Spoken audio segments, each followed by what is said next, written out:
This is the gate of the Father, Lord. the hour has come. The righteous shall Glorify your Son, that the Son may glorify you, since you have given him authority over all flesh to give eternal life to all whom you have given him.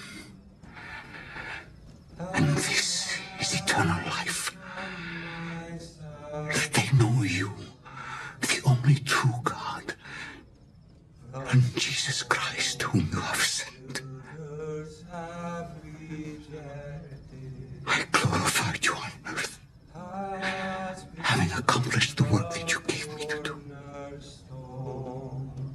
The Chosen Season 5. Episode 2. Everything we thought we knew about his patience and calm begins to unravel. What starts as a silent absence suddenly erupts into chaos.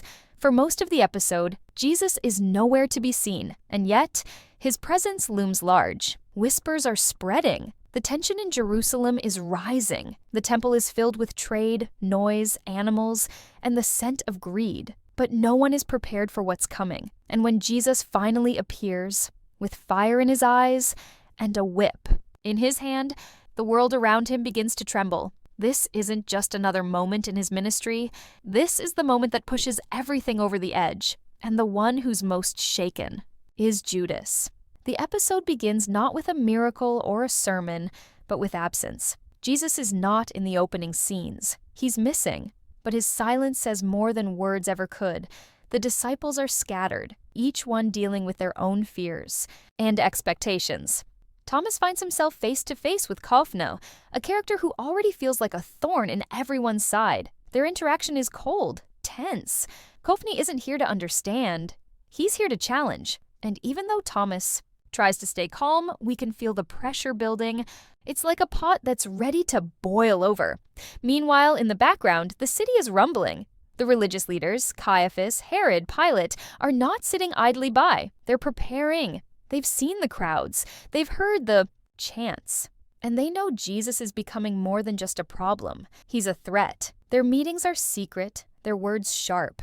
And even though they speak in hushed tones, their intentions are loud and clear. They want to stop him before it's too late. But what makes this episode different is the sense of watching something spiral. Even the watcher, who has always felt like a quiet mystery, seems more active. He appears again, notebook in hand, always observing. Is he recording truth or planning something? We don't know.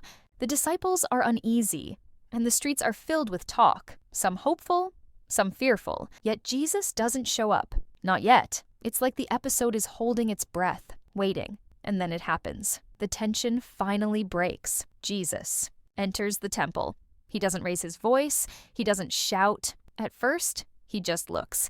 The marketplace is loud, messy, filled with shouting and bartering, doves in cages, lambs tied to posts, money changing hands. It's not what the temple was meant to be, and you can see it in his eyes. He walks slowly, his gaze sharp, his expression unreadable. He speaks to some of the merchants, but they laugh him off. They don't see what's coming, and then, without warning, everything changes. The whip appears in his hand. The tables flip. Coins scatter across the floor. The animals are freed, the sellers scream, and the crowd gathers. This isn't just anger. This is righteous fury. Jesus isn't just cleansing the temple. He's setting fire to everything false and corrupt. And the people watch in awe and fear. Even the Pharisees don't move at first. They're stunned. This is not the peaceful teacher they thought they understood. This is something more dangerous, more powerful. And in the crowd, one pair of eyes watches closer than the rest. Judas. He doesn't say anything, but his silence is heavy. He doesn't cheer. He doesn't follow. He just watches. And in that moment, you can feel it. He's breaking. This isn't the path he wanted. This isn't the leader he thought he was following. The temple was supposed to be where Jesus claimed his glory. But instead, it's where he starts a fire. After the tables are overturned and the animals set free, there's a moment of stunned silence that settles over the temple grounds. Dust fills the air. Merchants scramble to gather what's left of their goods. Some are yelling, others just stand frozen. But Jesus doesn't stop to explain. His anger is not wild. It's deliberate. every move, every strike of the whip, every table flipped, it's all intentional. He's not just reacting, he's making a statement. This house was meant to be holy, and now he's reclaiming it with fire in his eyes. The crowd slowly starts to back away. Even those who admired him just hours ago now look confused, afraid. This isn't the Messiah they expected. Where are the miracles? Where is the peace? Where is the kindness? For a moment, even the disciples hesitate. None of them move to stop him, but they don't rush to stand beside him either. They watch him, realizing, maybe for the first time, that they don't fully understand the road they're walking. And then the Pharisees step forward. Caiaphas, furious but calculating, doesn't shout. He simply stares at Jesus, trying to decide what to do next.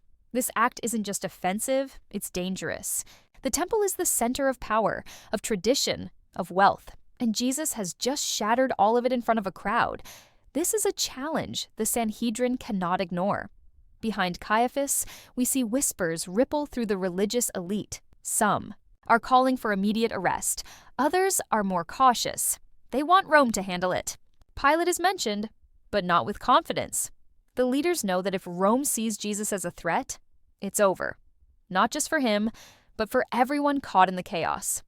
So they plan, quietly, strategically. This isn't just about one man flipping tables. It's about control, about fear, about keeping the people in line. And now, the people have seen something they can't forget. Jesus didn't just disrupt business, he exposed the rot at the core of their faith system. And for that, he must be silenced. Meanwhile, we begin to see the cracks forming within the disciples themselves. Peter is angry, not at Jesus, but at the risk. This temple moment will bring consequences. And Peter knows it. He's always been bold, but now he sees the storm coming. Matthew, careful and observant, watches the reaction of the crowd. He sees the shifting loyalties. Some people love what Jesus did. Others are already turning away. The group is splitting, and fast. But the most shaken is Judas. Something inside him breaks wide open in this episode. He sees the coins on the ground, the wasted opportunity, the chaos where there should have been triumph. He came to Jerusalem expecting victory, glory, maybe even a new kingdom. But Jesus didn't seize power, he destroyed it. And for a man like Judas, who values position, order, and influence, this moment feels like betrayal, not of the people, but of him. He believed in a version of Jesus that never truly existed, and as he stands in the shadows of the temple, his eyes filled with disbelief, we see it clearly. This is where the doubt begins to consume him. There's a sense now that things will never go back to the way they were. The group may still be together physically, but emotionally, a line has been crossed. Jesus is no longer just a teacher or healer, he's a revolutionary. And not all revolutions are welcome. The temple cleansing is the first open act of war against the system, and everyone watching knows it. From the Pharisees and merchants to the disciples and bystanders, every person who witnessed that fury walks away changed. No one forgets the man with the whip. No one forgets the fire. And as the sun begins to set over Jerusalem, the whispers grow louder. The Sanhedrin is already plotting.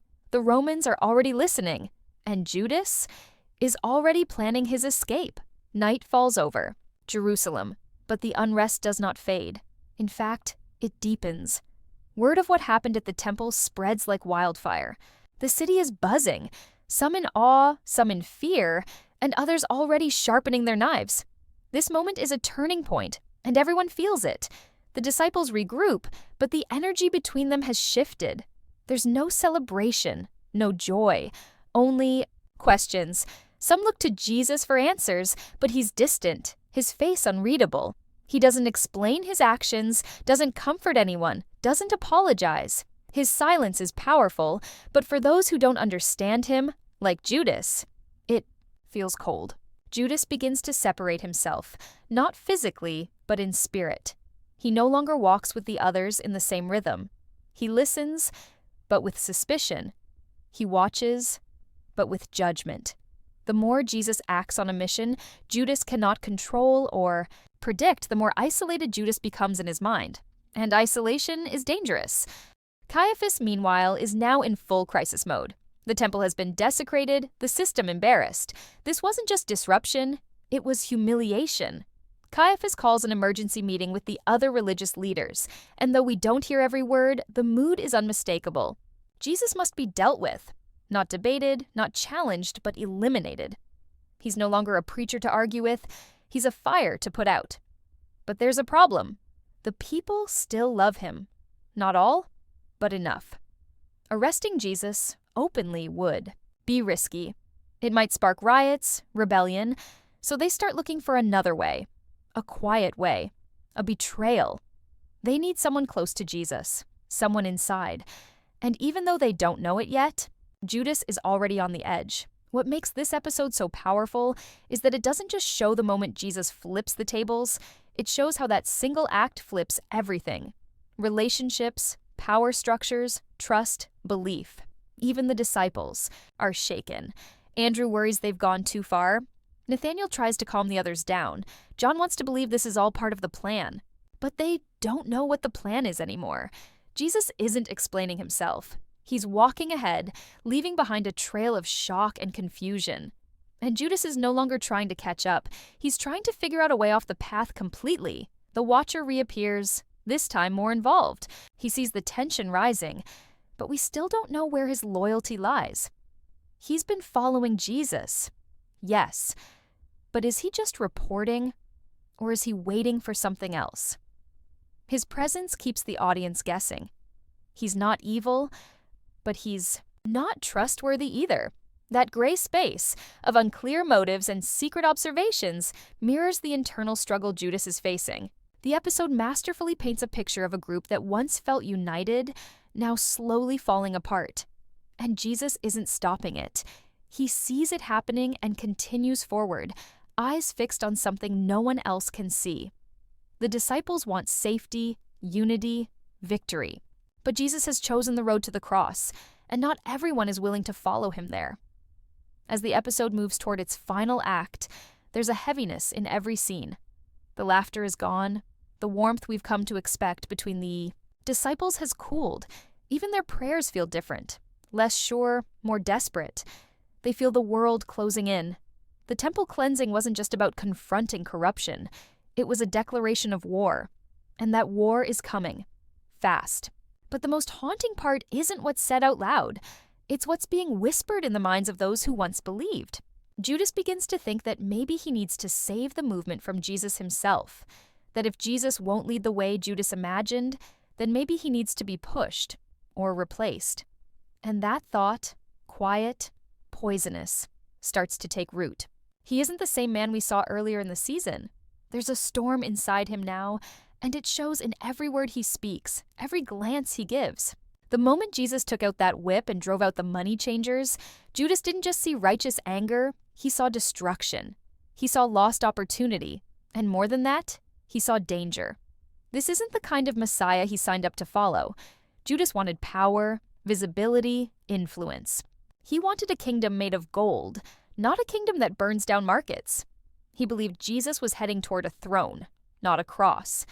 And now, that illusion is starting to crack. This isn't a moment of sudden betrayal.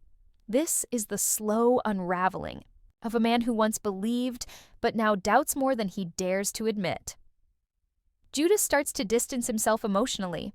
He begins to look at the disciples not as brothers, but as blind followers of a leader he no longer understands. Every time one of them defends Jesus, Judas feels more isolated. He starts asking quiet questions, probing, trying to gauge whether anyone else feels what he feels, but they don't. Peter is still on fire with faith. John is silent, but loyal. Matthew, though confused, trusts Jesus' purpose. Judas, however, cannot pretend anymore. And what makes it worse is that Jesus knows. He doesn't confront Judas. Not yet, but he looks at him in a way that freezes Judas to his core.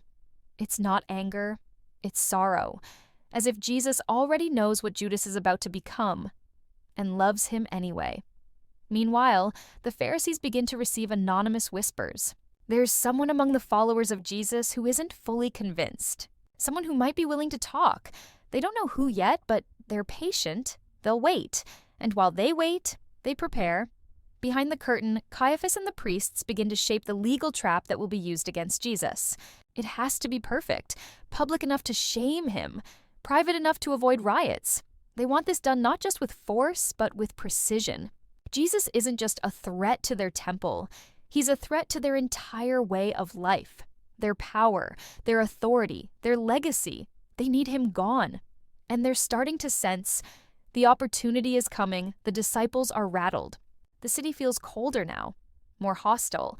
The people who once cheered Jesus are now whispering, questioning, pulling back.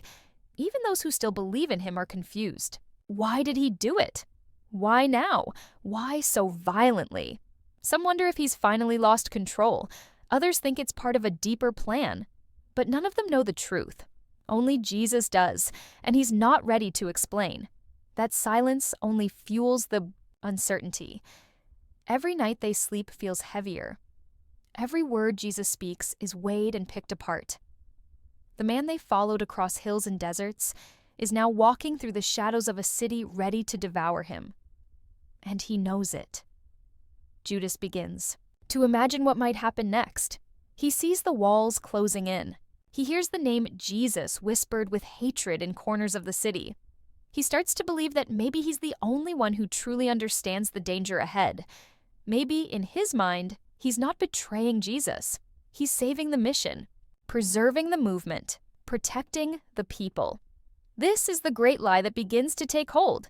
And once that lie takes root, the path ahead becomes clear.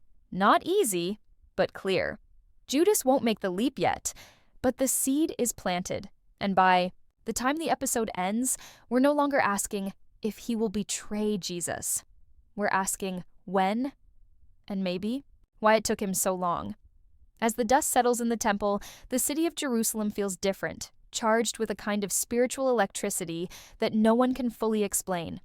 Word of what Jesus did spreads like wildfire. Some are angry, calling him dangerous. Others are in awe, calling him the long-awaited Messiah who finally took a stand. But no one, absolutely no one, is indifferent. The cleansing of the temple has drawn a line in the sand. You're either with him or you're not. And that realization begins to change the entire rhythm of the disciples' journey. There's no more safety in numbers, no more peaceful crowds, gathering to listen to him speak by the sea. This is a different chapter, a darker one, a final one, and the disciples can feel it, like a storm rolling in from the distance, closer every day. Jesus, though, is calm, almost too calm. He walks through the streets not as a man hiding from danger, but as someone walking toward destiny. He still teaches, but his words are sharper. His parables cut deeper. His eyes seem to look past people, into them. And while the disciples don't fully understand what's happening, they start to sense something they've never felt before. Fear. Not fear of Jesus, but fear for him. They begin to notice how the Roman guards eye them with suspicion, how the Pharisees follow at a distance, how the once friendly crowds now keep their distance, whispering instead of welcoming. The path there on no longer feels like a journey of glory. It feels like a countdown. Meanwhile, Judas can't hide what's building inside him. His smiles are thinner. His voice carries less conviction. He starts to fall behind when they walk. He lingers longer in the city. He speaks less during their private meetings. And Jesus sees it all. Every flicker of doubt, every shadow crossing Judas's face. But he says nothing. He lets Judas wrestle in silence. And that silence is almost unbearable. Judas wants a confrontation, a reason to explode, to justify what he's considering. But Jesus gives him none. Just compassion. Just sadness. Just the quiet understanding of a man who already knows how the story ends. And that, more than anything, is what haunts Judas the most. The episode draws to a close, not with chaos, but with stillness. Jesus prays, alone, in a quiet place outside the city. And as he prays, the camera would linger, not on his miracles, not on his followers, but on his humanity, the weight he carries, the pain he knows is coming. And yet, his strength never wavers. He is ready, even if no one else is. Back in the city, the priests finalize their plan. The Watcher sharpens his focus, and Judas begins to walk a little further away from the group, the distance growing with every step. His eyes carry a storm of doubt, greed, fear, and something else, something more dangerous than all the rest. A quiet, convincing voice that tells him, "You're doing the right thing." And just like that, the episode ends. Not with a bang, but with a chilling, unsettling silence, the kind that leaves you breathless. Because now, we know what's coming. Jesus has drawn the fury of every power in Jerusalem. Judas is about to make his choice, and the countdown to the cross has truly begun.